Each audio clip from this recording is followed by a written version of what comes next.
Welcome back to the utopia that until now scholars and commoners alike thought impossible.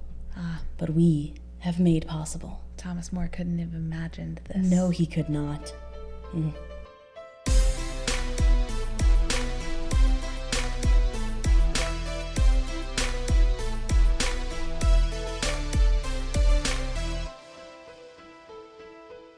Hello, Gilbert fan club. How are we doing?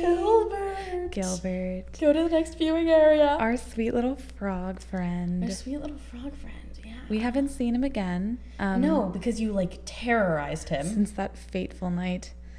But I'm sure he's doing great. I'm sure he's thriving and living his best life. I think you gave him an aneurysm.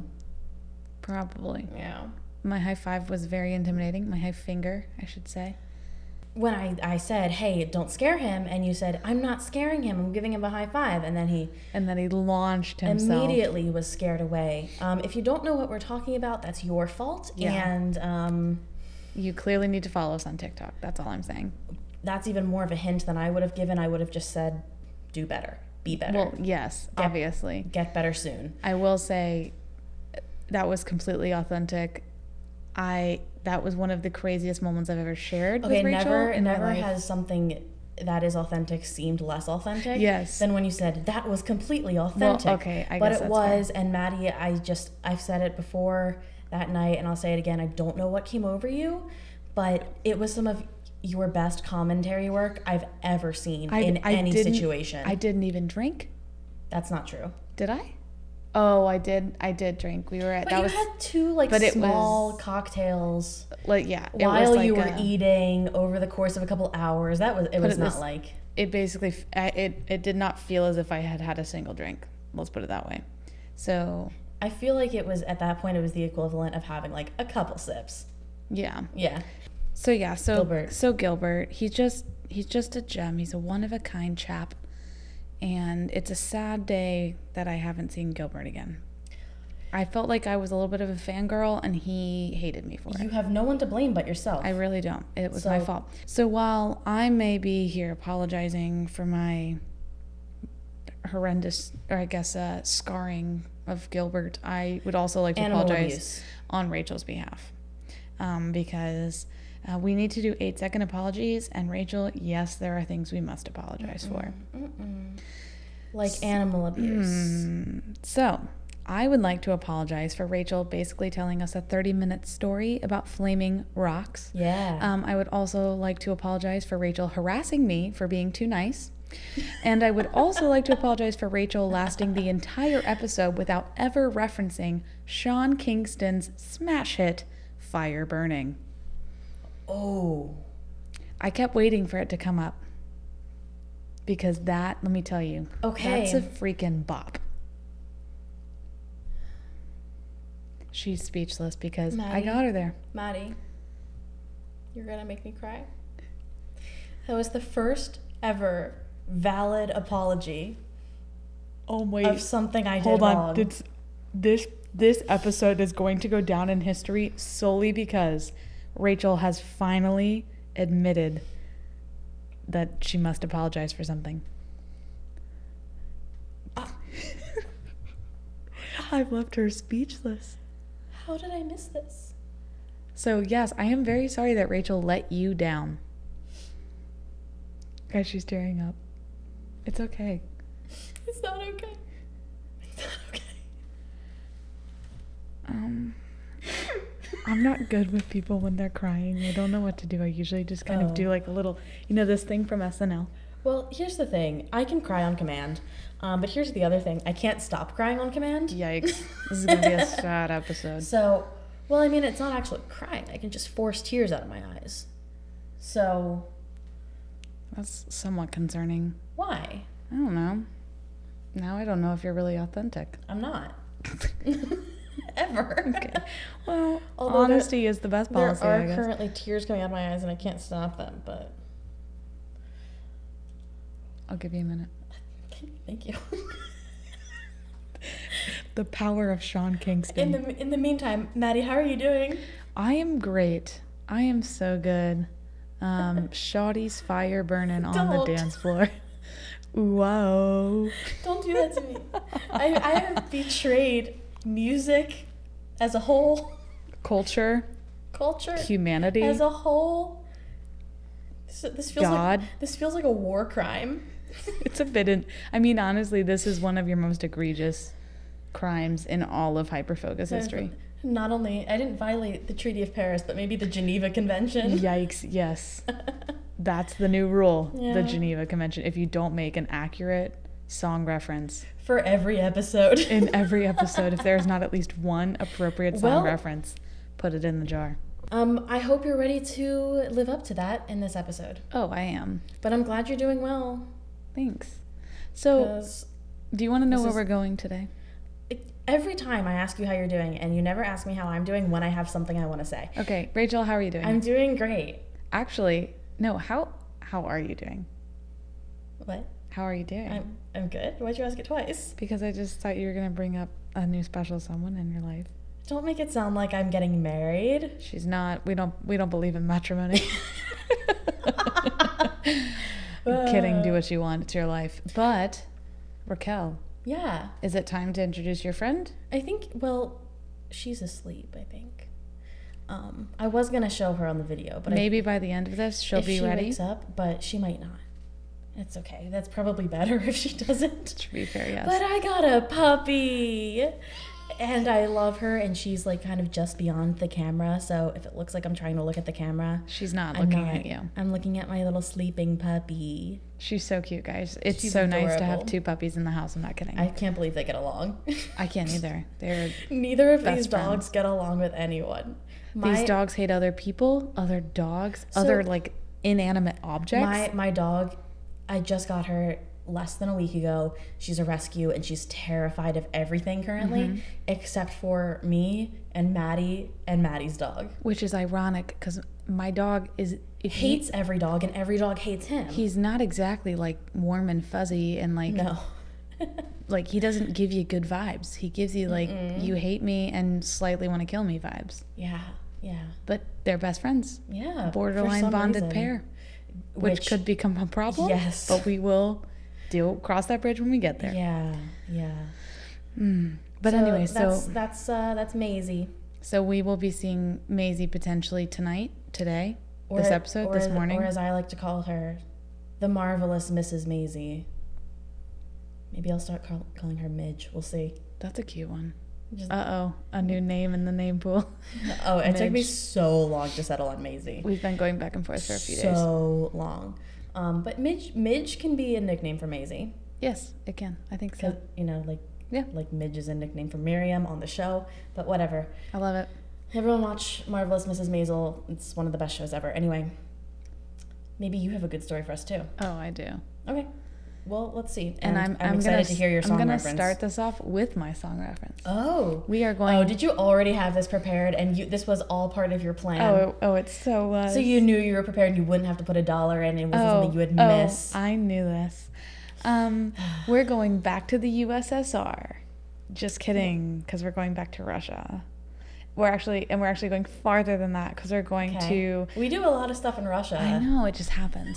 Or just that general vicinity. Right, we're going back to the Rus people of Kiev. The Rus, I guess, is I mean, you can either way.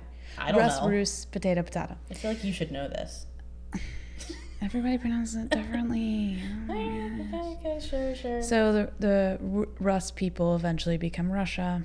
You know, you get it. Okay. So we're actually telling the tale of Saint Olga of Kiev, who is like the most unsaintly saint. Can I just say how much I love the name Olga? I love it so much. And there's also going to be a really weird sound because my teeth like chattered in the middle of that sentence. So we're going to have some other fun names, to be honest. But Olga! So, like with every story that I give you guys, we're going to give a little context because I wouldn't be true to me without some context. So, the Rus of Kiev are an ancient medieval people. They're living in modern day Russia, Belarus, Ukraine. They're said to originate and come from Nordic Vikings. Okay. And this is, we know this because of the Russian Primary Chronicle, also known as the Tale of Bygone Years, which I like that name better, personally. So the Tale of Bygone Years, aka Primary Chronicle, is where we get most of our history on the Rus people. I'm going to say this like 7 different ways this whole episode. The problem with chronicles, and there's like several chronicles in the medieval period, is even though they're like specific storytellings of people and time periods, they're usually completely saturated in bias, and like usually the, you know, that whole idea of like history is written by the winners. It's that concept. So some people completely disregard this and think that the Rus people aren't related to the Vikings at all. Whatever, that's not important, but just know that the point of this is some of these stories are wrapped in legend and myth and mystery. Of course. So the Rus people were around between roughly 860 to 1242 CE. After decades of unrest, changes in leadership, we get our man Igor. There's always an Igor. There is an Igor. He takes the throne in 912. Good for him. He is the son of the first Rus king, Rurik. What is it? Rurik. Rurik. Love it. Rurik. Hey, Maisie, it's time for a name change. I love it. Another one. I think it's great. So Igor is technically king number 3 or whatever, ruler number 3, because in the middle is like this relative named Oleg. Even better. Oleg. So we have Rurik, Oleg, and Igor. Today is love. Oleg raised Igor, kind of taught him his ways. He was actually relatively successful in like gaining peace, expanding territory, whatever. So Igor takes the throne, and he and his wife Olga are just ready for this peaceful... Okay, so they're married. Yes. They're married. Gotcha. So Igor married to Olga. They're fair ready... warning, because you may have already said that, and I may have just missed it, but just fair warning that I am out of my ADHD meds, so I may be asking seriously repetitive questions. So this will be a good test for you guys to make sure you're paying attention. Yeah. They are just ready for their simple, peaceful, long life together. Or so they thought. I thought because that's not what happened. I have a question already. Yes. You said you were starting with your music reference.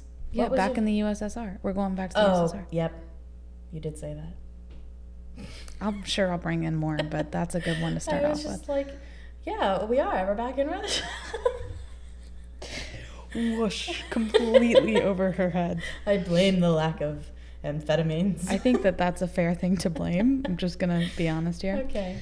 So common practice in this time period is called like tribute, paying tribute. Okay. So conquering peoples, tribes, would often go to the places they conquered and request tribute, which could be like money, slaves, food, whatever. So I could get down it's kind of a cool idea, conquering maybe stuff and then being like, give me more of food. Give me your McDonald's cheeseburgers. This feels like just a really old version of like going on dates just to get free food. Oh, babe. There's lots of going on dates to get free food. So see where this is going. It might not be that kind of scandy, but it's crazy. So I wasn't saying that. Okay. So Oleg, right, starts this practice starts this practice during his reign, and then Igor takes over, wants to kind of keep up the same practice. So we don't really know much about what happens from like 912 to 941. Oh, okay. Because the Chronicles just kind of like, not important, whatever. Sure. Because they can do that. So 941 is really where we're going to start having some fun. Let's do it. Let's have some fun in 1941. 941.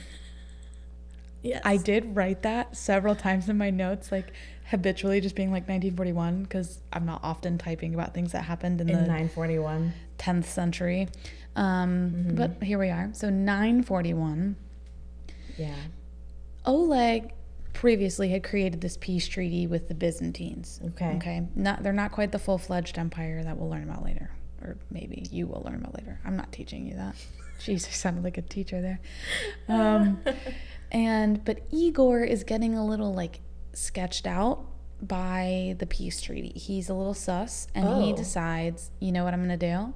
I'm going to go invade the Byzantines and just take them over. Why didn't he like the peace treaty? Just because he wanted more? There was other like conflicts going on that he was about, I'm and not he sure thought if this is going to be. They might go team up there. Gotcha. So this was like a preventative. That's exactly what I was going to say. Yep. So he just thought it wasn't for him. Okay. So 941, he attacks and he wants to take over Constantinople, which is the capital of the Byzantines. That could have been a song reference too. Yes, Istanbul's Constantinople. I'm so good at the song references. No, anyways, so I'm gonna forget. To spare you the boring details, it is a miserable failure. He's actually regarded as one of the worst military leaders in history because it's so awful. He does it. I think he tries to invade like 3 separate times and gets like wiped out all 3 times. Love it. Love it. Pointless war. They just reinstate the peace treaty. Igor though is like, well, I'm at least gonna get my tribute from this tribe. But he didn't actually conquer them? Mm-mm. They just reignited the peace treaty. Well, there's a tribe like on the edge of the Byzantines. Okay, so let's imagine you're going through this tribal area. You're going to attack Byzantines. Everybody's pissed off at you because they know what you're doing. Yeah. You're like, bro, come on. So you establish a peace treaty, and then you're like, okay, well, I'm going to go to my other tribes and still get my tribute because like I just blew it on a war. So he goes to one of the tribes, the Drevlians. Which sounds like a Star Trek tribe. He has not conquered this tribe, but he's like, you still owe me stuff. Well, he technically conquered this tribe, but so like the Byzantine War is just more like background to know that he sucks and he's awful and kind of gained a reputation for being like. Oh, okay. So these are 2 separate events. Correct. Okay. Let me clarify that. These are 2 separate events. These are 2 separate events. Sorry, guys. Sometimes I get really excited. 2 separate Byzantine failure events. Ends Byzantine War and reignites peace treaty. He then goes to the Drevlians. Yep. I'm with you now. And is like, give me my tribute. Oh, wait, but also give me more. Mm-hmm. Now, if we know anything from history, people usually don't like being wrongfully forced to give more than is expected. So he was being a little greedy pants, and so they murdered him. Well, sometimes that's what happens when you're being a little greedy pants. When you're being greedy pants. So they decided to tie his body in between 2 like bent trees, like they were bent downwards. And then they let the trees go and his body was literally torn in 2. Yes. I'm not kidding. There's like medieval depictions of this. Now, of course, again, we get all this information from the Chronicle, so, you have to take it with a grain of salt always, but yes. What? The Drevlians said, I've got it. We're going to bend trees so that when they snap back, we're going to snap him in half. Those must have been some strong trees though, bro. Well, I'm just trying to figure out what tree were they able to bend long enough to how many people were involved in this endeavor? And meanwhile, Igor's like, no, guys, it's fine. Just don't worry about it. Forget I asked for anything else. Please, no, just don't. I take it back. Yeah, I'll delete the Venmo request. Exactly. No, it's fine. You don't have to Venmo me. It's fine. It's on me. So Igor's dead. Wow. I can't wait to do half. An episode on medieval torture methods, though. Yeah. It reminded me. Although I don't know that I'll be able to do that in one succinct episode. We might have to make that series of minisodes. There were lots of complicated, complex tactics. Oh, yeah. So Olga, this is where... we bring Olga. She's back. Saint Olga, who is not currently a saint. Oh. She's just Olga right now. So Olga, slightly pissed off, some might say. Why? Her husband just got split in half by 2 trees. But why is she mad? I think she kind of liked him. Oh, okay. I think she was kind of happy. Probably a little upset that her husband got brutally murdered. Yeah, I guess. Yeah. So... her son, not old enough to be ruler on her own, so she becomes a regent. Women as regents usually are pretty tough cookies, so this is going to get interesting. So she decides that her reign as regent will be devoted to enacting vengeance on the Drevlians. Oh, okay. So many people assumed she would just be a normal noblewoman looking to remarry.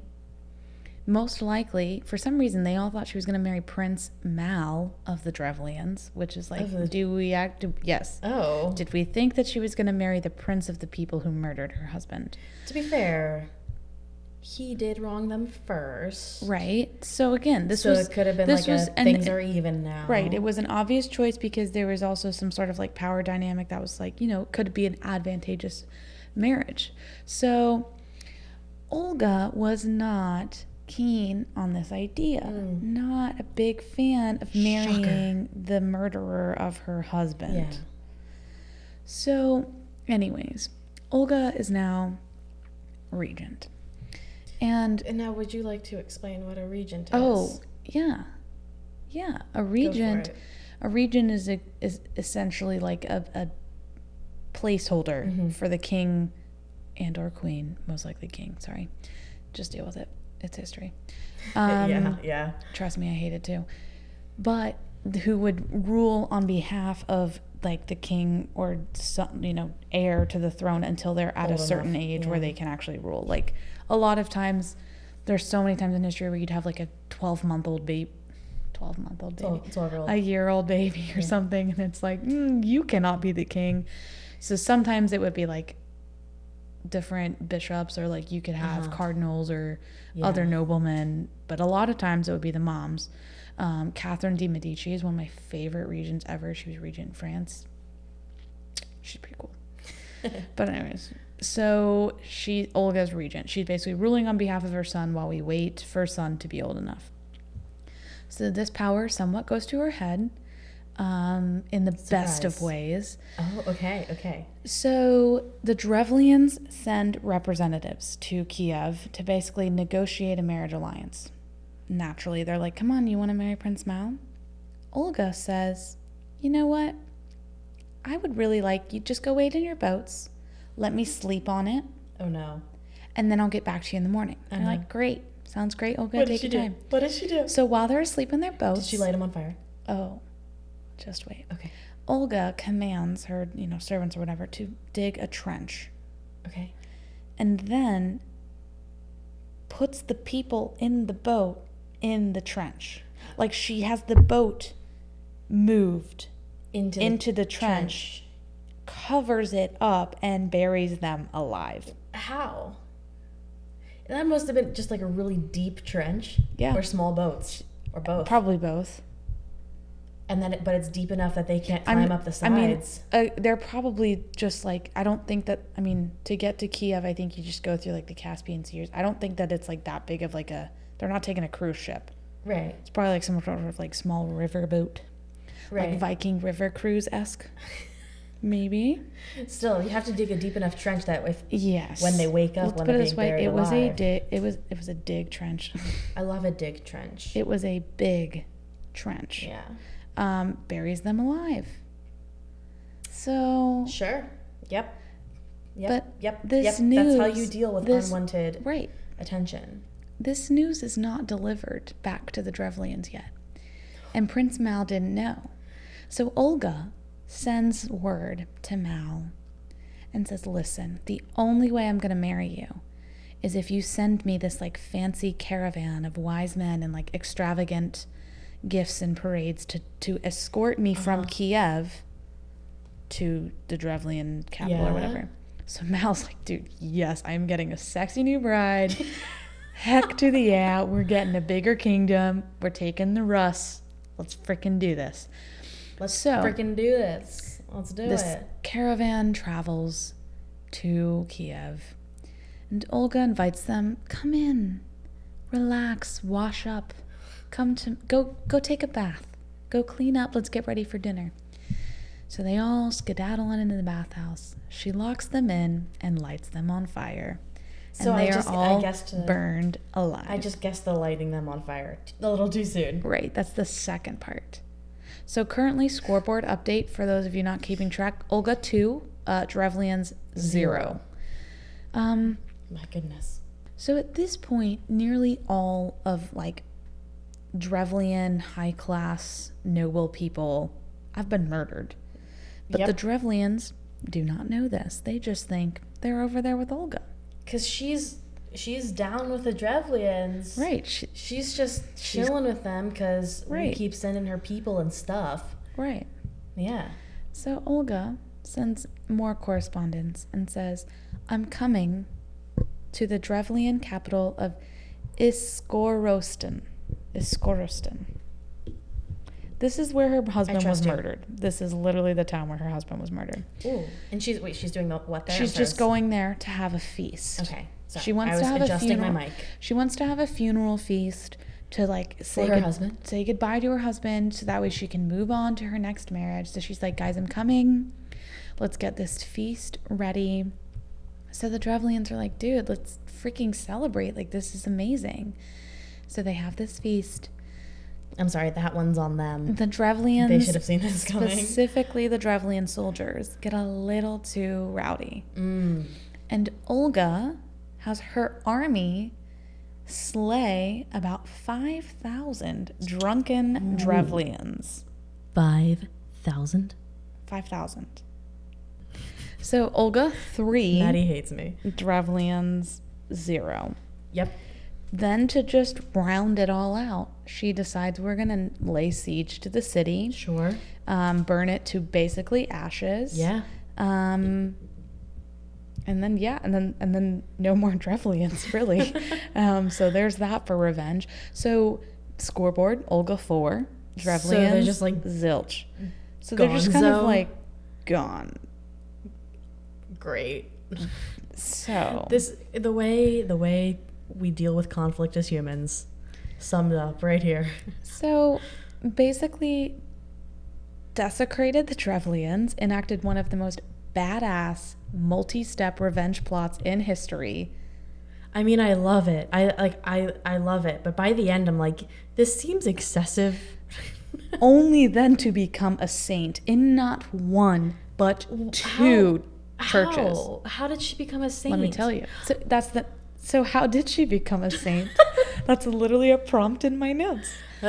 She is literally a saint in the Catholic Church and the Eastern Orthodox Church. Like, pretty nuts. So she goes to Constantinople later on in life. She meets Emperor Constantine VII. What's up? What up, homie? He falls madly in love with her. Of course. Why does everyone fall in love with her? It's Olga. Is it the confidence? Is it the name? Is she gorgeous? I think it's all of the above. I saw pictures of her, and I know that they're medieval art, but like, she's kind of hot. I can't wait to see hot medieval art. I'm so excited. I don't even know like what would be the baseline for that, but oh well. Maybe it is Olga. The baseline is whatever my judgment of it is. So she was not very into Constantine, but she was a big fan of JC. So for those of you who do not know who JC is, that is Jesus Christ. So she... Sorry.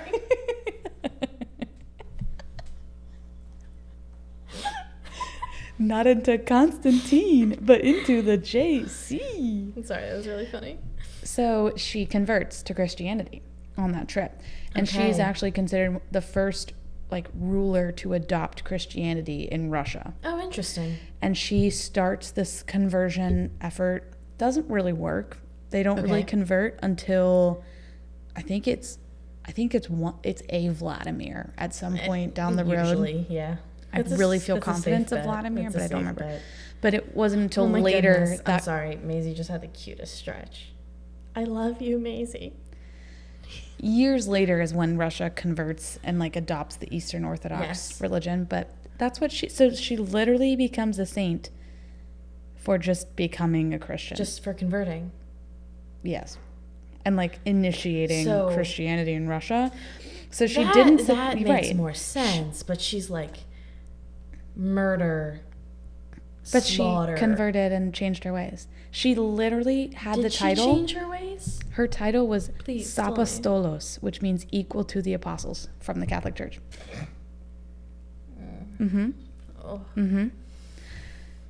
She tried to get her son to convert. He wasn't about it, but I've got a couple questions. Hit me with your best shot, because that's Olga for you. She just becomes a saint after this murderous rampage. I don't know that I can articulate my questions. I think you can. There's just a whole... Basically what's happening in my mind right now is just... There's a black hole and there's a nebulous how. Yeah. And why. And I also cannot... That's what I mean. I knew you would... Yeah, you can't answer that. I can't. because it blows my freaking mind. Did she actually change her ways, or did she just convert to Christianity and was like, hey guys, let's all convert to Christianity? From what I know, yes. But at the same time, when you've already wiped out everybody who did you wrong, like, it's kind of like easy, I guess, at that point to like change your ways. Like, to just not murder anymore. She wasn't just like a serial killer. It was like genuinely a very targeted vengeance murder plan that was like... Vengeance meets like tactical. Correct. So it's kind of like once they're out of the way, she's like, I don't need to, I'm not like murdering people for fun. So now that she's like, I don't need to murder anymore. There's no one I need to murder, so we're fine. So saint in the Catholic Church, and what was the other one? Eastern Orthodox. Like, yeah, why not? Why not? So this, honestly, Olga is she was someone that was brought up to me when I was abroad in my Vikings class, and we talked about the Rus. Are you going to be that student who's going to be like, when I was abroad? No. I'm telling you, when they told me this story, I did not actually, I thought it was like a joke. Yeah. And then the professor or whatever was like, no, this is real. Like, and then Those are my favorite kinds of stories. I wrote a paper on her. It was very, like, I'm noticing a theme here. hilarious. You've done this a couple times. Well, hey, if I've already done the research... I'm not saying it's a bad thing. To be honest... I'm just saying maybe I should go look back at some of my college papers. I think you should, because you've already done a lot of the research. Okay, but all of my college papers are like very meta philosophical, or like, their business, right? Everyone's a coward and we're all fearing failure. I certainly don't pull from the despair and hope section of our honors curriculum. I always took a book or a thought that was perceived as despair, and I was like, here's why it's actually hope. But it's either that or business. It's either that or an in-depth analysis of Alibaba Group. Yeah. Yeah. I remember that one. You worked on that one. I remember seeing that. What? Oh, because I was working on it in a different class. I remember sitting next to you in that one class. I was also doing something else as well. Guaranteed I was on page 2, and all 20 pages were due that night. Yeah, probably. It was a night class. Probably. Oh, no, like, not probably. Definitely. Yes. But, I mean, all I'm saying is, being a history major, this is what I did. I just found random things in history to write papers about. Another reason I shouldn't have gotten a business degree. So... I might as well. Part of why I wrote all these papers was because I picked random things. Because you knew. No. Well, no, because you knew that in the future. Because I had an inkling that I would be on a podcast one day doing deep dives. Yeah. No, I genuinely picked things that weren't textbook paper topics. No, I don't want to hear any other narrative than that you had a premonition. Yes, I had a premonition. Thank you. All right. Thank you. But yeah, all that to say, Olga's freaking hilarious. And then I actually, another podcast I listened to, like, I think it's like weird history or stuff they didn't tell you in history class. They did an episode on this like a while back, and I had written it down in my notes of episode topics, and it just felt like the right time to do this one. Yeah, this is a good one. But yeah, so Olga's pretty clutch.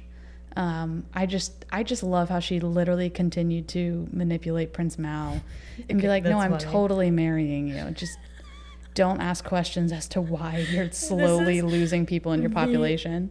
This is the exact epitome of gaslight, gatekeep, girl boss. Olga, we need to add it to your thing. Gaslight, gatekeep, Can you reach it? Girl boss, Olga. Yes. This is my like work inspiration that I keep on my desk. Oh, whoa, shoot. It's okay, I'm holding it. I got it. We're just gonna put it right here. Yeah. Holy mother of gosh, that was so loud. Sorry. Oh. I broke it.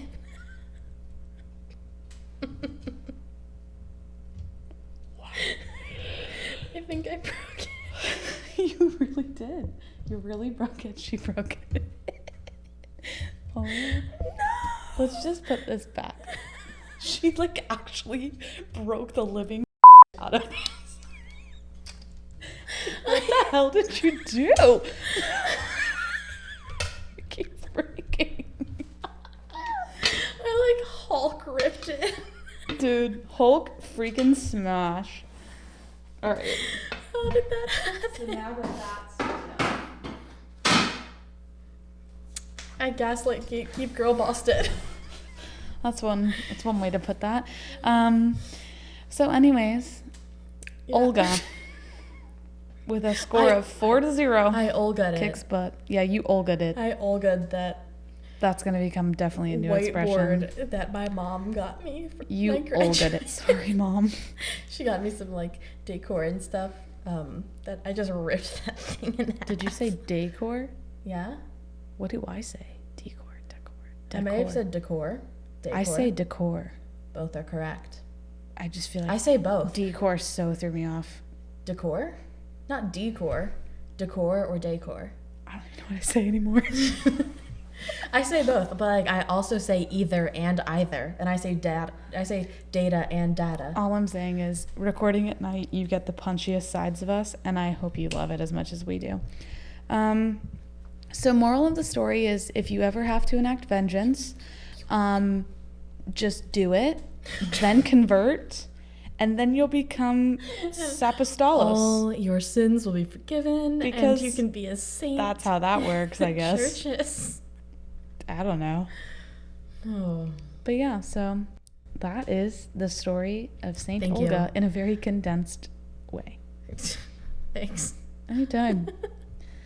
So Raquel? Yeah? I wonder what's coming next. Do you have anything fun to tell us to close? Or should we just no. close? I don't. You just want to close? Yeah. Well, then I guess we should tell you where to follow us. That's what comes next, right? You ready? I'm ready. Instagram and TikTok. HYPERFOCUS pod. Twitter. HYPERFOCUS_pod. Facebook and YouTube. HYPERFOCUS: a podcast for chaotic minds. Chaotic minds. I almost said creative minds, which is also applicable, but not the correct title. You can just go to a Michael's for that. And our Gmail. HYPERFOCUScast@gmail.com. If you're looking out for a sticker from us because you did the review in July, just know it'll probably take 6 months because of who I am as a person. But you will get it eventually. I have a list. We've written some letters. I've written 2, and Maddie has not signed them yet, and I have not addressed them. I didn't know I needed to sign them. Well, yeah, because that's just who I am as a person. That's what I'm saying. It's going to take a little while, but you'll get them. We'll do that tonight, maybe. We'll start doing it. Not. Okay, well, never mind. No. So, I'm going to bed. Yeah, as always. My dog always. woke me up at 6 a.m. I'm going to bed. As always, send us ideas for episodes. You're getting a feel for my niche. If you have anything fun in Russian history, I'd love to learn about it. But also Cash. Help expand my horizons. Weird facts. I'm sorry, I'm trying to block out the fact that Rachel just asked for money again. Imagine what's gonna happen when we start doing reading ads. Yeah. I'm just gonna like absolutely just like bow to corporations. Whatever you want. She is gonna simp for those ad deals. Jeffrey Bezos, I'll say whatever you want if you give me $1,000 to read it. That's it. To read the script. Our only demands are that you give us an unreasonable amount of money. But $1,000 is not an unreasonable I guess you're amount right. of money. You're right. We need at least quintuple digits. Correct. Though, actually, now that I think about it, $1 million an ad. that's more than quintuple digits. That is how much that's our starting rate for an ad on our show. So how much? $1 million. Yeah. We're worth it. Well, I'm worth it. Isn't that like what's that? She's worth it. Isn't that like an Ulta ad or something? I don't know. It went through my head too. Okay, that's great. So it's there. I have no idea. So like I said, we're gonna sign off now. Rachel's gonna go play with her puppy. I'm gonna get on some edits. And we will see you next week when Rachel takes the lead. And Rachel doesn't have anything prepped yet, so good thing we have time to record. Send me ideas, please. We got such a nice email today. Tell me later. Okay, it was just really sweet. it wasn't a review or anything. They didn't ask for anything in return. It was just a really nice email about how much they love us. It made me really happy. I'm glad. Yeah. We love our listeners. We love you. But that could change at any moment. Would you just say stay chaotic, babes? I honestly forgot about that part. I could tell, because I had been setting you up like 7 times. I didn't know why we were still recording. I'm like still feeding her. I'm like, and we're gonna sign off. Bro, my intelligence gets like cut in half. Pausing. It's just pew, pew, pew, and everything's going over my head right now. All right, so we're gonna try one more time. Yeah. So we'll see you next week. Stay chaotic, babes. But not as chaotic as Olga. As Rachel on no sleep with no 5 ants. Or Olga. And no sense of time and an obsession with a dog. Not that chaotic. What was that? Bye.